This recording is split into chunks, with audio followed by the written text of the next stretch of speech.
What nationality is Louis Braille? Was he South African? What? Leur histoire est celle de milliers d'enfants chaque année en Afrique du Sud, victimes du feu par accident, négligence ou malveillance. Certains sont accueillis ici par l'association Children of Fire, les enfants du feu.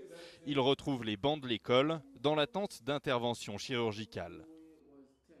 Nelson Chabalala a 7 ans. Ses blessures ont été mal soignées, ses mains se sont contractées. Il attend toujours une opération qui permettra de réparer en partie les dégâts, plus de 3 ans après le feu qui a ravagé sa maison. Je dormais dans la maison quand j'ai entendu qu'il m'appelait. Je dormais, il devait être environ 10 heures.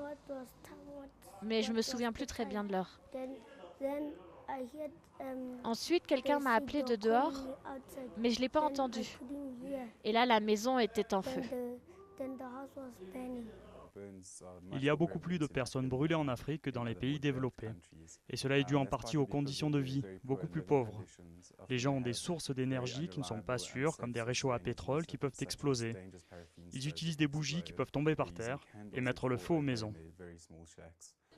Des maisons qui peuvent partir en fumée en quelques minutes, surtout dans les townships où certaines sont construites avec des morceaux de tôle et des planches de bois. L'association intervient régulièrement dans les écoles de ces quartiers, ici à Alexandra, près de Johannesburg, pour mener des activités de prévention. Par le biais de pièces de théâtre, ils mettent en scène les dangers du quotidien et donnent quelques conseils pratiques. Pourquoi faut enrouler le brûlé dans une couverture ? La raison pour laquelle il faut envelopper la personne avec une couverture, c'est parce qu'il ne faut pas que la température de son corps monte ou descende trop. Comme Mita Lebaka, les animateurs sont tous des survivants qui font partager leur expérience. C'est une bonne leçon pour les gens, pour qu'ils ne fassent pas la même chose que moi. Je peux toujours dire, ne vous chauffez pas avec un réchaud à pétrole, c'est dangereux, mais c'est mieux lorsqu'ils voient les conséquences. Je le dis, ils le voient, ils savent. C'est vrai, ça lui est arrivé. L'association suit une 50aine d'enfants et doit faire face à toujours plus de demandes venues de toute l'Afrique.